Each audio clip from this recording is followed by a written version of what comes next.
तैमूर, तैमूर लंक वो वाला नहीं। बताओ तैमूर लंक का आक्रमण किसके शासनकाल में हुआ था? कौन बोलेगा? तैमूर लंक का आक्रमण किसके शासन में हुआ था? नहीं, तुगलक में। तुगलक का अंत कैसे हुआ था? तैमूर लंक के आक्रमण से, है ना। तैमूर लंक का चमचा कौन था? खिरिज खां। भूल गए तुम लोग? आओ इधर, याद है? आइए, हमने पढ़ा था लास्ट में, मुगल पढ़ रहे थे ना। आ जाओ थोड़ा सा एक बार। मुगल में हमने सबसे पहले किस बारे में पढ़ा? बाबर। 1526 से लेके 1530। फिर कौन पढ़े? हुमायूं।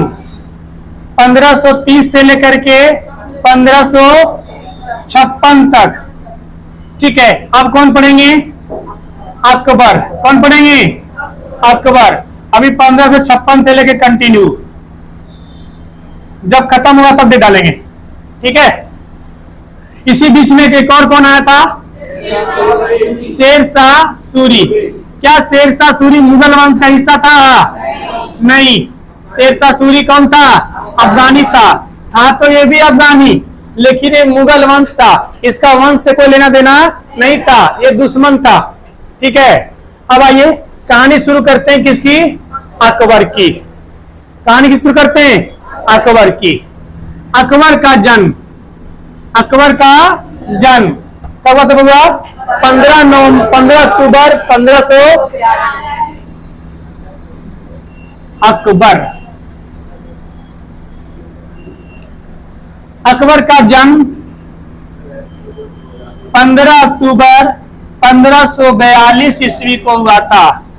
15 अक्टूबर 1542 ईस्वी को कहां हुआ था बउआ? हाँ, अमरकोट के राजा, अमरकोट के राजा वीरसाल के दरबार में। वीरसाल के दरबार बोलो या महल बोलो, बात एक ही हुआ। महल, दरबार अलग चीज हो गया। वीरसाल के महल में। ठीक है, पिता का नाम? सच में हुमायूं। माता का नाम? हमीदा बानो। पहले के जमाने में देखो, इसका पिताजी तो बेचारा कभी रहा नहीं। 2 महीना इधर, 2 महीना उधर, 2 महीना पंजाब, 2 महीना दिल्ली, भाग भाग के छुपता फिरा। अंत 1542 को अपनी गर्भवती पत्नी हमीदा बानो बेगम को अपने मित्र वीरसाल के पास छोड़ के कहां चला गया? काबुल चला गया। कहां चला गया? काबुल चला गया। वहां जन्म किसका होता है? अकबर का। अकबर का जन्म होता है, लेकिन बड़े लोग अक्सर राजा उजा जो होते हैं, रानियां वानियां, खुद बच्चे नहीं पालते हैं। बच्चे पालने के लिए क्या रखते हैं? नौकर रखते हैं। क्या रखते हैं? नौकरानी रखते हैं। ठीक है, दाई रखते हैं। दाई समझते हैं ना जी? हाँ, मेड आप लोग बोलते हो, बाई, मेड। ठीक है, तो इनका पालन पोषण किसने किया था बउआ? इनका पालन पोषण किसने किया था? धाई माँ। धाई माँ का नाम क्या था? एक नंबर की बहुत बदमाश औरत थी। क्या नाम था? माहम अनगा। क्या नाम था? माहम अनगा। अभी इसकी जैसा नाम है ना, नाम से नहीं लग रहा डाइन टाइप की होगी कुछ एकदम। क्या नाम है उसके? रामायण में कौन थी वो? नहीं, जो चुगली करने वाली, मंथरा। नाम ऐसे लग रहा है चुगली खोर एक नंबर की औरत होगी ना। अभी इसका पोल खुलेगा आगे। चलिए, तो पालन पोषण किसने किया था? महामंगा। लेकिन ये ज्यादा दिन राजा वीरसाल के यहाँ नहीं रह पाया। ठीक है, इसको बीच में छोटा में हुमायूं का जो भाई था, क्या नाम था? अस्करी। कौन था? अकबर अस्करी। अस्करी कहां ले चला गया? अपने पास। ठीक है, बचपन में कौन? अस्करी। बचपन में कौन पाला? अस्करी इसका चाचा था जी। अस्करी पाला प्रारंभ में, उसके बाद इसको काबुल भेज दिया। कहां भेज दिया? काबुल भेज दिया। काबुल में किसके पास? हिंदार के पास। किसके पास? हिंदाल के पास भेज दिया, काबुल। इसमें तो कामरा लिखा है। क्या लिखा बुआ? तीनों भाई था, हिंदाल कमरान सब था। ठीक है, काबुल में किसके पास? हिंदाल के पास। कमरान भी इसको पाला बुआ, कुछ दिन कमरान भी इसको रखा था। ठीक है, ज्यादा दिन इन दोनों रखा था, अस्करी और हिंदाल। ठीक है, हिंदाल के बाद ये सबसे पहले 1547 ईस्वी में 1547 ईस्वी में अकबर अपने माता पिता से मिला। सोचो, मतलब जन्म कब हुआ? 42 में, और माता पिता से कब मिले? 1547 में। 5 साल अपने पिता से अलग रहा, अपने पिता से अलग रहा। जब देखा तो खुश हो गए इसके पिताजी, अरे मेरा बेटा तो 5 साल का हो गया। धीरे धीरे उसको महल में न रखकर उसे कहां रखा गया? रणभूमि में रखा गया। उसे दीन दुनिया से वाकिफ कराया गया। उसके सामने लोगों को मारा जाता था, काटा जाता था, लड़ाई किया जाता था, कि ताकि उसे डर नहीं आए, उसके मन में खौफ नहीं आए, उसके मन में एकदम क्या है? गुस्सा आए, जुनून आए, ताकत आए। उसके सामने जानवरों को काट दिया जाता था कि ताकि उसे डर नहीं आए। आज जमाना में देखते हैं बच्चे के सामने वो चिकन काटो तो बच्चा रोने लगता है, लड़कियां रोने लगती, मम्मी दूर दूर। ठीक है, और लड़का लोग ढीर होता है, लब पकड़ रेत रेत धर के। ठीक है, तो ये होता है, क्या नाम है? तो इन्होंने अपने बच्चे को पालन पोषण कैसे किया? रणभूमि में रख करके, महलों में रख के नहीं किया। अकबर ने सबसे पहला युद्ध, अकबर ने सबसे पहला युद्ध 1555 ईस्वी में, जब इधर शेरशाह सूरी का बेटा इस्लाम शाह की मृत्यु हो गया था और वो एंट्री कर रहे थे। कहां एंट्री कर रहे थे बउआ? पंजाब के एरिया में।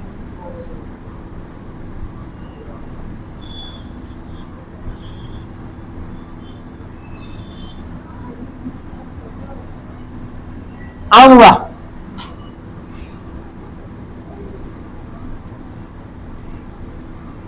ये देखो, ये आपका एरिया जो है ना, ये पंजाब का एरिया है। क्या आपका एरिया है? ये पंजाब का एरिया है। जब यहाँ पे एंट्री कर रहे थे, इसी एंट्री में ही पे जगह पर मच्छीवाड़ा, ये क्या है? मच्छीवाड़ा। तो 1555 ईस्वी में मच्छीवाड़ा के युद्ध में, मच्छीवाड़ा के युद्ध में पहली बार किसने भाग लिया था? अकबर ने भाग लिया था। भाग लिया था का मतलब क्या हुआ? उसने देखा था, युद्ध लड़ा नहीं था, मतलब युद्ध में शामिल हुआ था, तो देखा था कि युद्ध कैसे होता है, युद्ध कैसे लड़ा जाता है। तो पूछा जाएगा युद्ध के क्या ना, अकबर के जीवन का सबसे पहला युद्ध कौन था? मच्छीवाड़ा का युद्ध। मच्छीवाड़ा के युद्ध में किसको हराया गया था बउआ? कौन बताएगा? ऐबक खां और तातार खां को। ऐसे नहीं हट सकता वो, ऐबक खां और तातार खां को।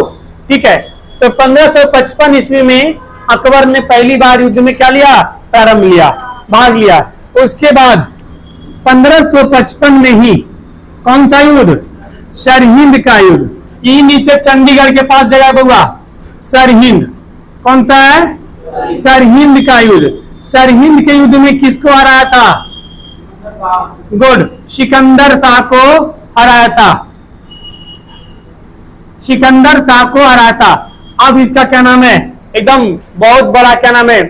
ताकत उभर गया, कह रहा हमारा बेटा भी युद्ध लड़ने लग गया, हमारा बेटा भी युद्ध लड़ने लगा। उसने कहा अकबर को अगर हम दिल्ली लेकर जाएंगे, हम दिल्ली लेकर जाएंगे तो हो सकता है राजमहल में रह के बिगड़ जाए, राजमहल में रह के बिगड़ जाए। इसीलिए अकबर को 1555 ईस्वी में ही, 1555 ईस्वी में ही लाहौर का क्या बना दिया? सूबेदार बना दिया। और कहा कि तुम थोड़ा बहुत जो है राजपाट कैसे चलाया जाता है चलाना सीखो, इसको देखना सीखो। ठीक है, और हुमायूं कहां गया? दिल्ली। कहां गया? दिल्ली। 1556 ईस्वी में 1556 ईस्वी में किसकी मृत्यु हो गई? हुमायूं की। कैसे मृत्यु हो बउआ? हुमायूं की मृत्यु हुई। हुमायूं की जब मृत्यु हुआ, अब सुनो कहानी, ये कहानी पुराना था है ना, अब इसका नया कहानी सुनिए बउआ। 1556 में जब हुमायूं की मृत्यु हुई सीढ़ियों से गिर करके, तब उसकी बात को गुप्त रखा गया। उसकी बात को गुप्त रखा गया। 26 दिन तक किसी को नहीं बताया गया। कितना दिन दिया? 26 कर लेना उसको। 26 दिन तक इस बात को छुपा करके रखा गया। छुपा के रखने के पीछे लॉजिक तब हुआ। लॉजिक क्या था? सबसे पहला लॉजिक, अगर पहली बात तो जब राजा मर गया तो राजा मरने से पहले कोई उत्तराधिकारी होना चाहिए, कोई युवराज होना चाहिए जो मरते ही उसका राजा का क्या ले, जगह ले। अब राजा के मरने से इसका विद्रोही बहुत, सॉरी, इसका जो दुश्मन था बहुत ज्यादा था। अगर दुश्मन को पता चल जाता कि कौन मर गया है, हुमायूं, तो तुरंत अटैक कर देगा। देखो बड़े लोग की जिंदगी कैसी होती है, मतलब बड़े लोग की जिंदगी इससे कितनी खतरनाक होती है कि मरने का उसका क्रियाक्रम भी करने का मौका, अब तुरंत आक्रमण हो सकता था। दूसरी बात, अगर डायरेक्ट अकबर को बताया जाता, किसी 12 साल के लड़का को बताओ कि तुम्हारे पिताजी का देहांत हो गया है, कैसा फील होगा जी? आज 40 साल के आदमी को 70 साल की मां जब मरती है तो उसको बहुत तकलीफ होता है। वो भी कहता है हमारी मां 10 साल और जीती। और 12 साल के लड़का को जब ये बताया जाएगा कि आपकी पिताजी का देहांत हो गया, कैसा फील होगा? तो लोगों ने कहा इस बात को गुप्त रखो। शुरू के 15, 25, 20 दिन तक किसी को पता ही नहीं चला। राजपाट जैसे चल रहा है चलने दो, जो मंत्री उंत्री है वो चलाओ। इसका हुमायूं का सबसे प्रिय आदमी बैरम खां। कौन था? कहा एक काम करो, अकबर को पहले लाया जाए। कहां से? लाहौर से। लाहौर से लाने के लिए कोई बड़ी सेना की टुकड़ी नहीं भेजो। बड़ी सेना की टुकड़ी क्यों भैया? जब कोई बड़ी सेना की टुकड़ी का मूवमेंट होता है तो जो दुश्मन देश का गुप्तचर है उसको पता चल जाता है कुछ न कुछ घटना होनी है। तो कहा एक छोटी सी सेना का टुकड़ी ले लो और चले जाओ। किसको लाने? अकबर को। अकबर को लाने कौन गए? बैरम खां। बैरम खां लाने के लिए गए। अकबर को महल में सब कुछ ठीक था, बोला सब शांत रहो, किसी को बताओ ही मत। चुपचाप इसको दफना दिया गया। किसको? हुमायूं को चुपचाप दफना दिया गया और उसको बर्फ उरफ में डाल के रख दिया गया, मतलब दफना ही नहीं गया, डाल डुल के रख दिया गया। अब अकबर को लाने गया कौन? बैरम खां। और उसको अकबर को बोला आप जल्दी से चलिए, आपके पिताजी का देहांत हो गया है। सदमा लगा, लेकिन अकेला तो नहीं था उस समय। बैरम खां हिम्मत देने वाले लोग होते हैं। जब आपको अकेले कोई बोलता है तो बहुत जोर का, मतलब चक्कर आ सकता है, बेहोशी हो सकते हैं, लेकिन 5, 6, 7 आदमी रहता है तो हिम्मत रहता है, वो लोग हिम्मत दिलाता है, क्या नाम है, हिम्मत बांधता है कि हिम्मत बांधो, हिम्मत बांधो। तो अकबर को क्या नाम है, उसी तरीके से बताया गया कि आपके पिताजी क्या हो गई, देहांत हो गई। अकबर कहां तब हुआ? इस जगह में था, लाहौर में। पंजाब का, उधर का पंजाब का राजधानी क्या है? लाहौर। इधर की पंजाब का राजधानी चंडीगढ़। लाहौर में था। जब लाहौर से लाही राता पंजाब के गुरुदासपुर पहुंचा था। कहां पहुंचा था? गुरुदासपुर पहुंचा था कि तब तक इधर दिल्ली में आग की तरह फैल गया। क्या फैल गया? हुमायूं मारा गया, हुमायूं मर गया, हुमायूं की मृत्यु हो गई। अब हुमायूं की मृत्यु हो गई, आग की तरह फैल गया। अब इसके विद्रोहियों को, जो इसके दुश्मन थे, उसको मौका मिल गया। ये बउआ दिल्ली है, दिल्ली के नीचे का एरिया आगरा है, आगरा के नीचे का एरिया मालवा है, और मालवा के नीचे राजस्थान एरिया है। मालवा के उस समय भी शासक कौन था? उसका नाम था आदिल शाह। क्या नाम था? आदिल शाह। ये कौन था? अफगान, क्योंकि पूरे तरह से अफगानों को साफ नहीं कर पाया था। अब आदिल शाह के नेतृत्व में एक बहुत बड़ी फौज खड़ा हो गई, बहुत बड़ी फौज खड़ा हो गई। और वो फौज, अब वो दिल्ली दूर नहीं था उसके लिए, दिल्ली पर आक्रमण करने के लिए। जब इधर बैरम खां को पता चला कि आदिल शाह को पता चल चुका है, पूरे महल में बात फैल गई है। देखो बात तो कितना दिन छुपाओगे, कभी न कभी तो फैलना। एक कान से 2 कान, 2 कान से 4 कान, 4 कान से 16 कान, 16 से 64 कान हो जाएंगे। समझ रहे हैं? तो जब आग की तरफ फैल गया तो जैसे ही ये लोग कहां पहुंचे थे, ऊपर का मिटा दूंगा पार्ट, ऊपर का पार्ट मिटा दे रहा हूं है?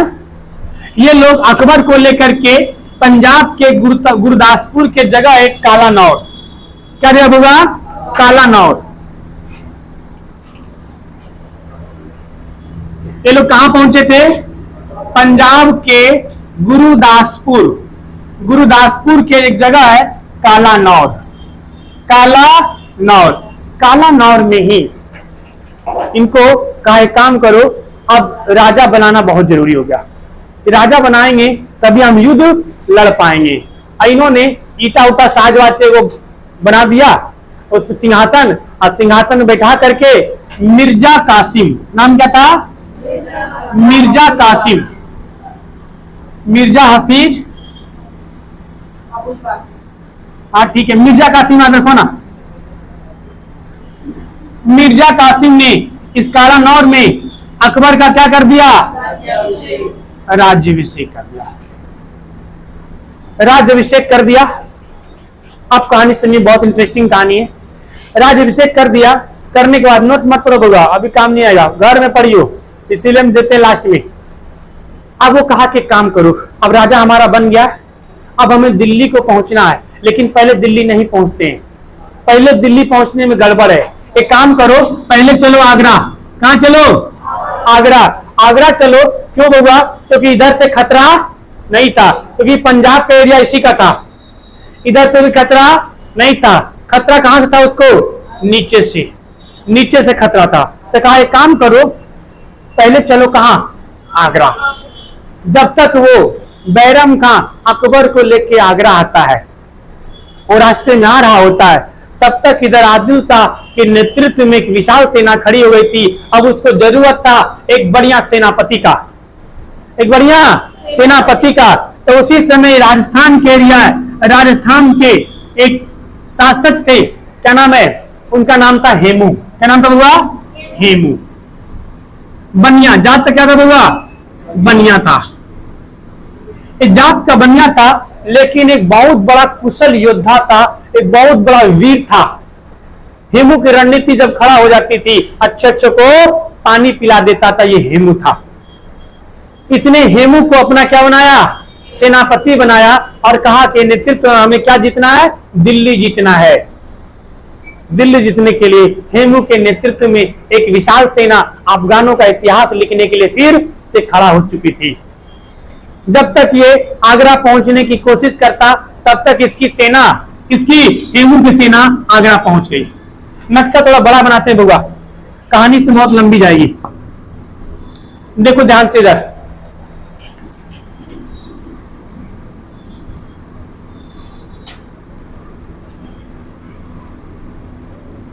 देखो ये आपका दिल्ली है,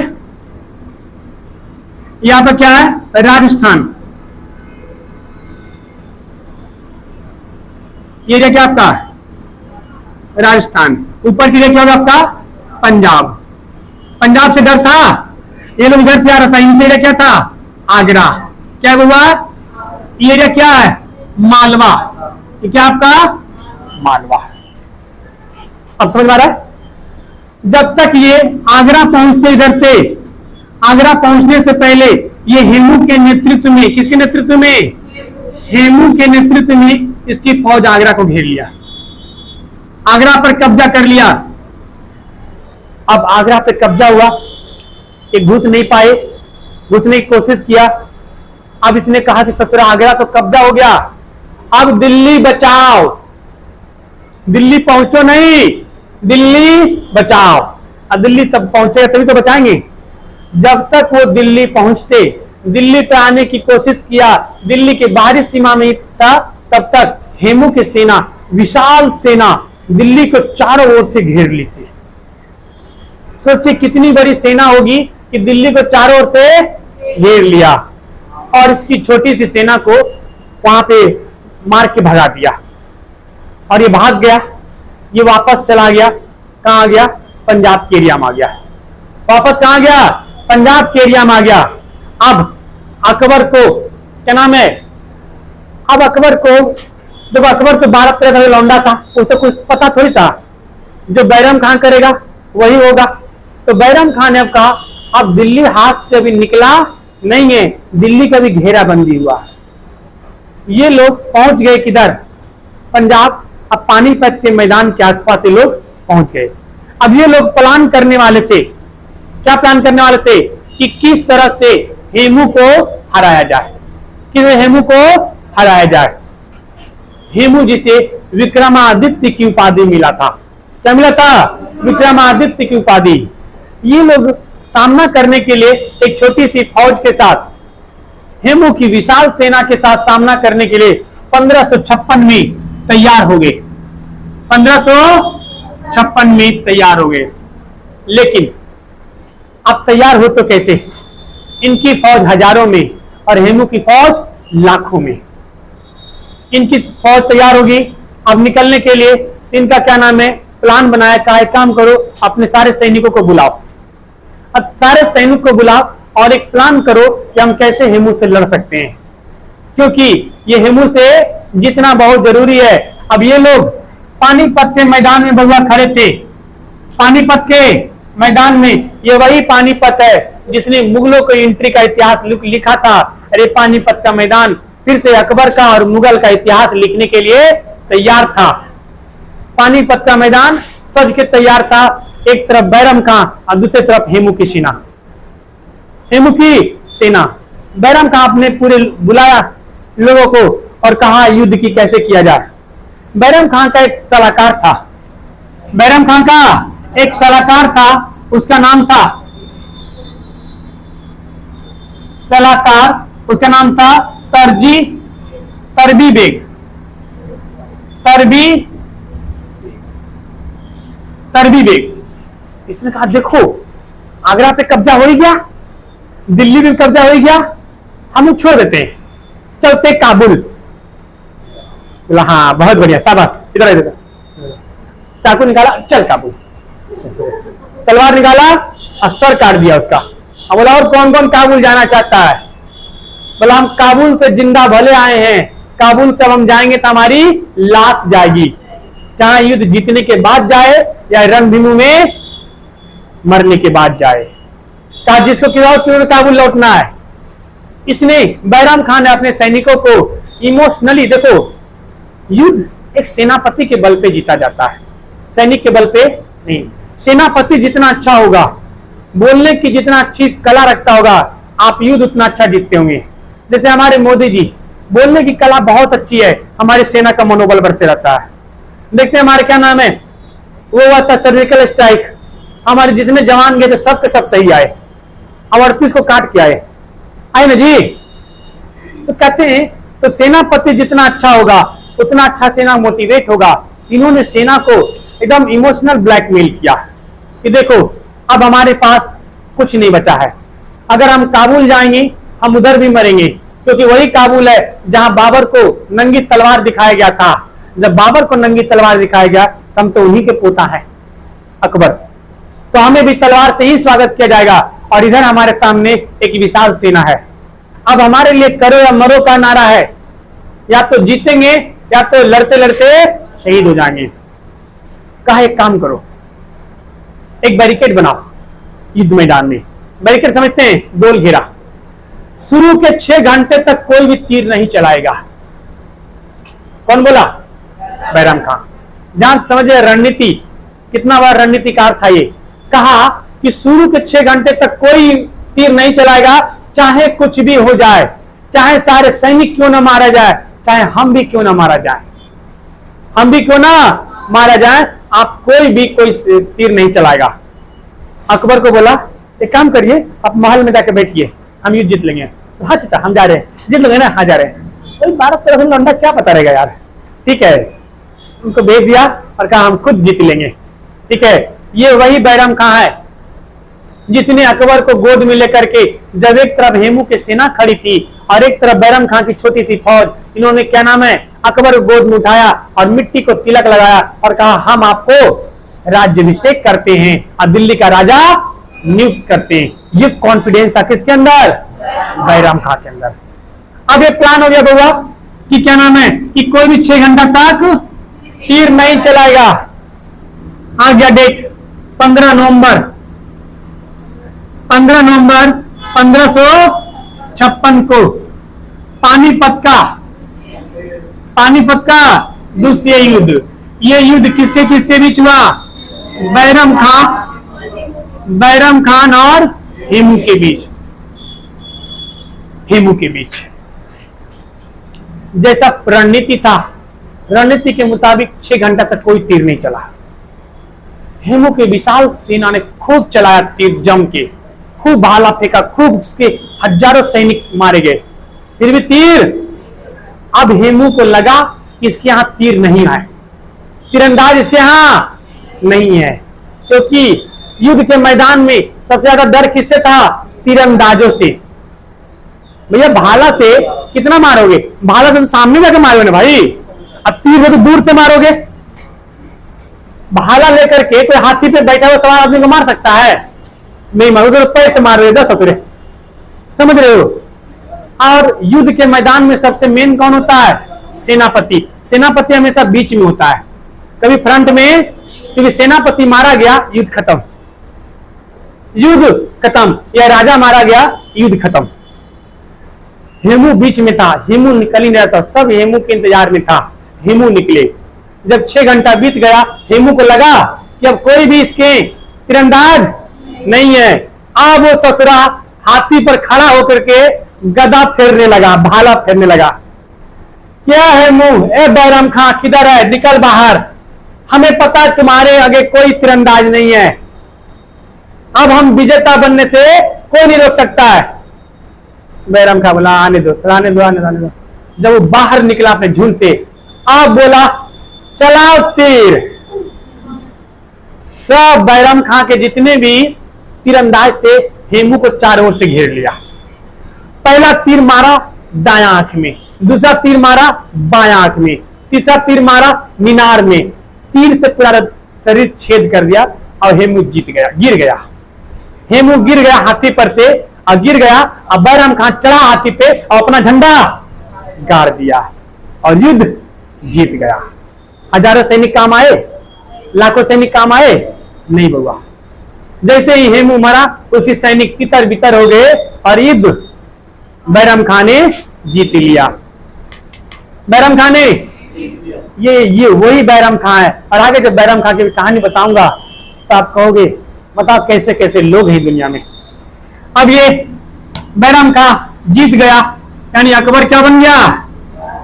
अकबर दिल्ली का बादशाह बन गया, दिल्ली का बादशाह बन गया। और बैरम खां एक वशिष्ठ सलाहकार पीएम के तौर पे बन गया। ठीक है, बहुत बढ़िया हुआ, पूरा जश्न मनाया गया। ठीक है, लेकिन एगो दिक्कत था, यानी बैरम खां के संरक्षण में अकबर अब शासन करने के लिए तैयार था, लेकिन एगो दिक्कत था। दिक्कत यह था कि अकबर का जो पालन पोषण किया था 2.5 माह। देखो आप बचपन में देखो, जैसे आप कोई बचपन में नानी घर में रहता है, छोटी उम्र में नानी घर में रहता है और नानी के अंदर पालता है, उसका नानी से बहुत लगाव हो जाता है। दादी से उतना मोह माया नहीं होता, नानी से बहुत लगाव। जो बच्चा बचपन में दादी के गोद में खेला है, उसको मम्मी से ज्यादा लगाव किसको आता है? दादी से। देखते हैं तो दादी की डेथ होती है, सबसे ज्यादा बेचारे को उसी को तकलीफ होता है। ये अपनी माँ से ज्यादा किसको मानता था? 2.5 माह को, महामंगा को। अब महामंगा तो वो बैरम खां को देखना नहीं चाहती थी, उसके पीछे रीजन था बउआ। बैरम खां जो था वो जात का क्या था? वो शिया था। जात क्या था? शिया था। और ज्यादातर इसमें कौन थे जाति के थे? सुन्नी थे। क्या थे? सुन्नी थे। शिया धर्म था और ज्यादातर लोग किसमें थे? सुन्नी के। बैरम खां कोई दिक्कत नहीं था, महामंगा ने पूरा महल में उल्टा सीधा बात को फैला दी। महामंगा महल में कह दिया कि देखो बैरम खां कह रहा था अकबर कुछ है, अकबर तो हमारे इशारों पे चलता है, अकबर हमारे इशारों पे चलता है। कौन बोली? और अकबर को जाके बोली कि बैरम खां बोल रहा था कि अकबर तो कुछ हुआ ही नहीं है, वो तो हमारे इशारे पे चलता है। लेकिन बोलवा कौन रही थी? दूसरी चीजें वो ये फैला दी कि बैरम खां शिया जाति का है, वो सुन्नी को बात नहीं मानता है, सुनने के बात नहीं सुनता। यानी अक्सर हर छोटे छोटे काम के लिए अकबर और बैरम खां के बीच मतभेद होने लगा। क्या होने लगा? अब मतभेद का फायदा कौन उठा रही थी? महामंगा।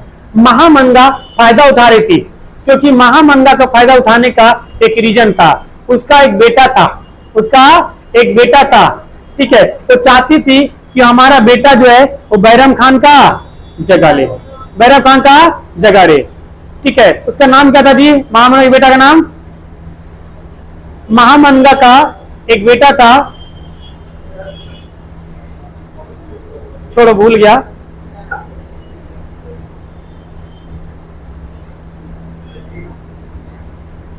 आज छोड़ो, उसका नाम याद रखो, उसमें क्या करना है। हाँ, आदिम। उसका नाम क्या था? आदिम। महामंगा चाहती थी कि उसका जो बेटा है आदिम, कौन हुआ? आदिम। वो आदिम जो है किसका जगह ले ले? बैरम खां को। और बैरम खां को देखना नहीं चाहती थी। हद तो तब हो गया, छोटी छोटी विवाद चल रहा था, हद तब हो गया जब महामंगा ने किसका? बैरम खां का नाम लेकर के पंजाब के राजा वीर साल के यहां आक्रमण करवा दी। वीर साल के यहां आक्रमण करवा दी। आक्रमण होते ही अकबर आग बबूला हो गया। कोई भी होगा बबुआ, आपको मान लो नाना नानी पालेंगे और नाना नानी से कोई जाकर लड़ाई कर दे तो आप किसकी तरफ खड़ा रहोगे? मान लो आपके पापा ही नाना नानी से लड़ेंगे तो आप किसकी तरफ खड़ा रहोगे? नाना नानी से खड़ा रहोगे कि भैया हमको मेन तो पाला पोता ही नहीं है, ठीक है। अकबर आग बबूला हो गया और कहा कि तुमने आक्रमण क्यों करवाया, ठीक है। अकबर अब इसकी बात को मानने को तैयार नहीं था और 1560 ईस्वी में बात इतना बढ़ गया, बात दोनों में इतना बढ़ गया कि 1560 ईस्वी में अकबर और क्या नाम है, बैरम खां के बीच तिलवाड़ा का युद्ध हुआ। कौन सा युद्ध हो गया? तिलवाड़ा का युद्ध हो गया। सोचो, ये वही अकबर है जिसको गोद में लेकर के बैरम खां ने राज तिलक लगाया था। और जी वही अकबर है जो किसके अपोजिशन में खड़ा है? बैरम खां। ये लड़ाई कोई बड़ी लड़ाई नहीं थी, ये लड़ाई धर्म की लड़ाई थी। इसमें बैरम खां हार गया। हालांकि चाहता तो जीत जाता, लेकिन वो स्वयं हार गया, क्योंकि राजा से वो जीतना नहीं चाहता था। जिसको अपनी गोद में खिलाया हो उसे जीतना नहीं चाहता था। जब यह युद्ध हार गया, इसके सामने दो शर्त रखे गए। मिटा दूं ऊपर का? इसके सामने दो शर्त रखे गए बउआ। कहा गया कि या तो किसी छोटे से गांव का जागीरदार बन जाओ। क्या बन जाओ? जागीरदार बन जाओ, या तो हज पे चले जाइए और वहीं पे साधु वाधु बन जाइएगा। किसने कहा? अकबर ने। बैरम खां ने कहा, हुजूर हम जागीरदार क्यों बनेंगे? जिस बैरम खां ने आपके पिताजी को मच्छीवाड़ा का युद्ध और सरहिंद का युद्ध जैसा युद्ध जितवाया था, वो अकबर जिसने आपको पानीपत का दूसरा युद्ध जितवाया, आप उसे कहते हैं जागीरदार रह जाओ, एक जागीरदार बन जाओ। बैरम खां जागीरदार बनने के लायक नहीं है, उससे बढ़िया ये हज पे चला जाएगा और साधु बन जाएगा, लेकिन जागीरदार बनना पसंद नहीं करेगा। बताओ यार, थोड़ा सा भी नहीं सोचा अकबर ने। देखो, सोचने के पीछे रीजन भी होता है जी। आजकल के लड़के भी देखे, लड़का का बिया होगा, खूबसूरत लड़की से बिया हो जाएगी और कान भरना शुरू कर देगी। मम्मी ऐसे कर रहे थे, पापा ऐसे कर रहे थे, ऐसे बोले थे, ऐसे बोले थे, भर देगी। अगर लड़का समझदार होता है तो उल्टी थोपिया देगा अपनी बीवी को, नहीं सुनेगा। लेकिन लड़का जब बेवकूफ हुआ, कभी सुंदर लड़की आज तक देखा नहीं था और सब प्यार कभी देखा नहीं था, एकदम उसकी ना एकदम आएगी इमोशनल, खाना की देखी बैठेगी, पंखा की, जानते हैं मम्मी ने ऐसी बोल रही थी, एकदम डुप्लीकेट आंसू। भैया कभी भी ना औरतों के आंसू पे मत जाना। हाँ,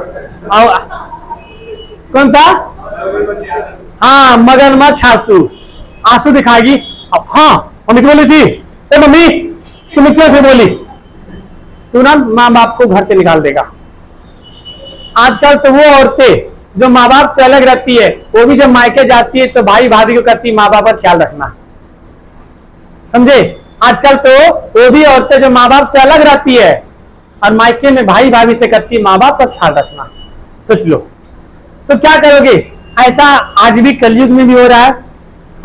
कलयुग में भी हुआ था और इसे क्या बोलते, कलयुग में भी हो रहा और सतयुग में भी हुआ था। ठीक है, अब अकबर को समझ में नहीं आया, इसने बैरम खान को आदेश दिया। अब दोनों में से एक, बैरम खान ने क्या चुना, हज। हज की यात्रा के लिए बैरम खान जा रहे थे। बैरम खान के जा रहे थे कि उन्होंने गुजरात, क्या नाम है, अहमदाबाद से जाए गुजरात, क्योंकि समुद्र से जाएंगे वो। तो यहां पे जब वो आगे जा रहे थे तो गुजरात में अहमदाबाद से जगह है बउआ पाटन। क्या जगह है, पाटन। पाटन पहुंचे ही थे। अब जब वो घर से निकले तो महामंगा आंख मार दी किसको, उसके दुश्मन को, इशारा कर दी। क्योंकि देखो बैरम खान के दुश्मन बहुत थे। बैरम खान किसके शासनकाल से था, हुमायूं के साथ युद्ध लड़ा था। अब मेन कैरेक्टर में ये था। इन सबको किसने छोड़ा था, बैरम खान। तो दुश्मन तो होना तय है। और इसका जो दुश्मन था मुबारक खां। क्या नाम था, मुबारक खां। अब मुबारक खां, बैरम खां जब यहां पे पहुंचा, इसकी हत्या कौन कर दिया, मुबारक खां। मुबारक खान ने इसकी हत्या कर दिया है। अब बैरम खान की हत्या हो गई। बैरम खान की विधवा पत्नी से अकबर शादी कर लिया। देखो बहुत से लोग कहते हैं कि अकबर कैसा आदमी था, उसकी पत्नी से शादी कर लिया। आप बात को समझिए जी, शादी उसीलिए नहीं किया किसी मंशा से, क्योंकि आप खुद सोचो बैरम खान की पत्नी अकबर की मां से भी बड़ी उम्र की थी। शादी इसीलिए किया कि उसको राज दरबार में एक रानी का दर्जा मिले, उसका सम्मान मिले। वरना ऐसे एक संरक्षक का बीवी कहलाती और उससे को बात कोई नहीं मानता। रानी की बात हर कोई मानता है। उसने सिर्फ कागजी शादी किया था, उसको क्या बोलते हैं बउआ, हाँ, फॉर्मेलिटीज मैरिज। इसलिए कि उसकी बीवी को क्या मिले, रानी का दर्जा, और उसे एक सम्मानजनक स्थिति में इस महल में रहे, कोई दिक्कत नहीं हो। हाँ नहीं बउआ, गलती लिखा है। बैरम खान के लड़के का नाम था अब्दुल रहीम खाने खाना। उसको अपना बेटा की तरह मानते थे, उसको अपना बेटा की तरह। ठीक कर लो ना, वहां पे गलती लिखा है ना, तो ठीक कर लो उसको। ठीक है, बैरम खान की अपने बेटा की तरह मानता था। ठीक है, अब आइए, अब आगे चलते थोड़ा सा इसमें। अभी मर गया। अब आपको क्या नाम है, बैरम खान के मरते ही पूरी शासन व्यवस्था किसके हाथ में आ गया, महामंगा की शासनकाल में। महामंगा खुश हो गई। महामंगा चाहती थी कि हमारा बेटा क्या ले, उसका जगह ले, लेकिन उसका जगह नहीं ले पाया और बल्कि उल्टा हो गया। बैरम खान के बेटा का नाम क्या था, अब्दुल रहीम खाने खाना। वो क्या बन गया, उसको अपना बेटा की तरह मानने लगा, एक अच्छा पद दे दिया। ठीक है, याद करो बउआ कि बैरम खान कितना अच्छा आदमी था। जिस समय पानीपत का दूसरा युद्ध जीता था, उस समय अकबर के बराबर का उम्र का बेटा, इसका क्या नाम था, अब्दुल रहीम खाने खाना था। अगर वो तलवार से अकबर को ही मार देता और कहता राजा हमारा बेटा बनेगा, तो कोई कुछ उखाड़ लेता, नहीं उखाड़ लेता। लेकिन उसका ईमानदारी और उसका जिम्मेदार देखो, बिल्कुल कटप्पा की तरह था वो। ठीक है, अरे वो तो कहानी दिखाया गया है, लेकिन मतलब संरक्षक वैसी था, संरक्षक वैसी था। ठीक है, अब इसके आगे कल आपको बताएंगे पेटीकोट शासन क्या होता है। महामंगा के शासनकाल में उस बासार से बारसत रही थी, उसको पेटीकोट या पर्दा प्रथा का शासन कहा जाता है। कल आपको इसके आगे समझाएंगे। अकबर की बहुत लंबी टॉपिक चलेगा होगा।